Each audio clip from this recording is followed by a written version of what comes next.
in case you didn't know, we also have a YouTube channel, so you can subscribe to that. You actually may be watching this podcast on YouTube right now, but if you're not, subscribe to our YouTube channel, and you can catch up that way also.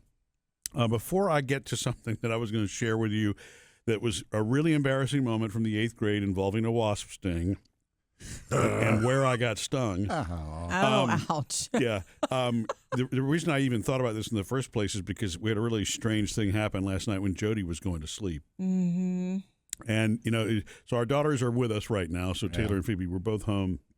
Jodi's about to go to sleep, and there's this bug crawling on top of the bed. I was about to pull the covers back, and I saw something move on top of our comforter. Yeah. And at second glance, it looks like a big wasp. And I think it was like a little bee, but whatever it was, I took the cover and I pressed it down because I didn't want it to fly away, and then I would never be able to sleep. If you find something crawling or flying in your bedroom right before bedtime, you can't sleep. Yeah. If you don't have it. Mm-hmm. So I pressed down with one hand and I called you. You're on the other side of the house. So I tried with my voice first, but you didn't hear me because you guys were blaring music. And so I called you from my phone and you didn't answer, Murphy. So I called Phoebe and she answered, "Hey, Mom." I said, "Hey, can you come help me? I think I have a critter situation." She's like, "I'm on it," because Phoebe is our bug catcher. Right. She always was. Yeah. And she came and found it, and she didn't think it was a wasp. Did she show you what it was? Yeah, it looked like one of those little bees. It's a little bee. And what's weird about that one is years ago, I don't know if you remember that, apparently there was one on the floor. I was barefoot. You're in the house barefoot, not unusual. And I stepped right on one, and I mean to tell you, that hurt like crazy. And it wasn't a normal bee. It wasn't like a honeybee or anything like that. What kind of bee was it? I don't know. It was sort of like a bee wasp. You called it something, I know. Yeah, I had to look it up. They exist. And how it got in the house, what's odd about it is when what I was reading about that, when that kind of bee or wasp, whatever it was, gets into your house, it's actually already dying. You know how cockroaches do the same thing where all of a sudden you'll see them there on the back? So it's Why weird. Why is it already dying? I don't know. For whatever reason, whatever it is, though, it can't get out and gets lost. And then it still can sting you, of course. And good for them. So I mean, I don't want to be stung, but they do. And things in nature need a way to defend themselves. Mm-hmm. Yeah, I get it. Can bees sting you after they're dead? I think the stinger is still as long as the stinger has lethal. poison, yeah. And You it's step some on sort it. of a reflex or something that causes that stinger to. Yeah, yes, you can be stung by something that is dead. Yeah. And I don't know how long after it's dead, but we got rid of whatever it was that was stinging, or we thought it could sting last night. That was gone. I think it could have. The weird thing is, why was it on my bed, right on my side of the bed? Yeah, who put it there? Right. I don't know. It's the same thing. Last weekend we're making breakfast, and Jodi says, "Catch that," and I'm catch what? And this is one of those where like, how is this even possible?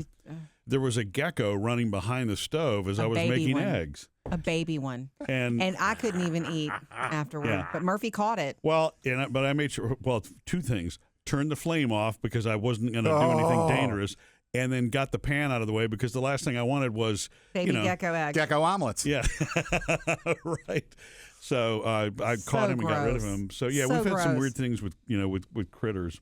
But the bee story that was embarrassing, and I hadn't thought about this in a long time, and it really made me sad because when you're in middle school, it's already awkward. It's already a tough time. It is. You're trying to find your way. You want to be cool, all that kind of stuff.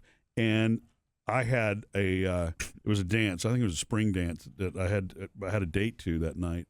And I was cutting the grass that day and about to go in and take my shower, and something hit me in the ear, and it was a wasp, but I didn't know that. And when I grabbed it, that's when it stung me. Ow. And as my hand moved, it stung me in the ear, and it stung me on my cheek just below my eye. Oh. So, yeah. I don't know this that story. Hurt. Yeah. You got any pictures from that dance? No, I don't have any pictures from that dance. But you can picture it. Yeah. So I go in, take the shower, and by the time it's time to go to the dance, of course, now I'm swollen. Your cheek. My cheek was swollen. And it was all better to get a little kiss on the cheek. Right. I'm thinking that, that's true. Sympathy kiss. I didn't even think about that, Jodi. You should have said it hurt so badly. Right here on the cheek. But, you just, when you're that age, Of course, for a moment, you're like, mortified. I'm not going to the dance now. I'm not going to do this now. But I changed my mind, and actually the swelling wound up going down. But by the end of the dance, somehow the swelling was gone. I guess I was lucky with with whatever reaction I had. But when I arrived, there was still some remnants of that. But That's just sad. it's all just chance. It's not something you plan to happen. Of course not. But the timing is awful. Mm-hmm. You ever have anything like that happen? I mean, sometimes it doesn't have to be an insect. Sometimes it's you're going out somewhere and that's when you spill your coffee all over you. Yeah. Or, Yes. I can't think of an incident like that exactly because, knock on wood, going back to, I've never been stung by a wasp or a bee. I don't know that pain. I don't know how I got away with it because I ran around barefoot all the, my childhood and in the country, but I've never been. You never stuck your hand anywhere near a nest accidentally? No. Oh. So lucky. See, that's how I got stung by a bee. As I went one of the hose reels, that was against the house. I went in to grab it to use the hose, and I didn't see that there were bees under there. Yeah, and it's like I got stung. Well, and yellow jackets are tricky business too because they build nests in the ground. You don't always see them. I did learn the trick actually when Jodi and I had a pretty large yellow jacket nest in our yard that we had to have removed. I don't remember this either. Yeah, when the girls were young, I don't even know if Phoebe, our youngest, had even been born yet. This was why I don't remember it. First house raising them, and it was in the area, in the front yard, kind of where those azalea bushes were, and I noticed it when I was cutting the grass. It's brought some of them out, but in the evening, and then maybe in the early morning, but definitely in the evening, right before sunset, is when yellow jackets will come back to their nest. So if you suspect that you have one, if you sit around and watch, and wait, you will see them all. Watch the sunset, huh? And you can see it from across the way. I mean, they're all coming in from different directions and landing in the same spot. But so do you put up a sign saying closed, move to new location? But you can't. You're not wanted here. You can't do your own spray and kill a yellow jacket's nest. It has to be usually professional, depending on how deep it is. But when I was a kid, we were jumping on a trampoline one time, and we were staying actually too late. And my mother got mad, and so she walked up to our neighbor's house and started saying, "Where have y'all been? It's time to come out." And so we're like panicked. So I jumped off the trampoline and didn't know that I jumped right onto the ground where a yellow jacket's nest was, and hit 3 or 4 jumped out and stung me immediately, and that just gosh. those burn. hurt really badly. Yeah, That makes me feel so bad for you. Oh my gosh!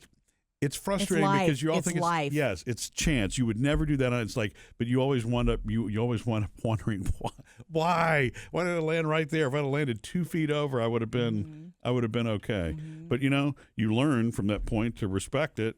I bet you every time you go to a hose cart now, Sam, you probably you check. I check the hose before I touch it. It's a great teacher. Yeah. The only sting that I can remember is the guy in the police. The caterpillars. Oh yeah. I told you I grew up in the country, and I loved to run around barefooted, and I stepped on one one time, one of those black with the stingers all over it, and that really did hurt. And it was one of those things where you don't want to be told "I told you so," but my mom had told me to wear shoes. Yeah. She would scream out the window, "Put your shoes on, Jodi." And I was just like, "No, I'm free." And my friend Melanie was running barefoot too. But anyway, Well, and depending on how bad the sting is, well, you know what it is because you look at it and you see that distinct pattern that a caterpillar has. Yeah. But sometimes, I mean, it would be minutes before I even realized it, and then the sting comes later because you don't know you've stepped on it. Yeah. What was always weird to me about that, though, is that the stingers. I mean, they are gross. How much does it really protect them, though? Because they're dead. They're dead the moment you step on them. You're stung. It's like, okay, this is kind of you showed me. All right. Yeah. Right. Missed any part of the show? Get it all on the Murphy, Sam, and Jodi podcast.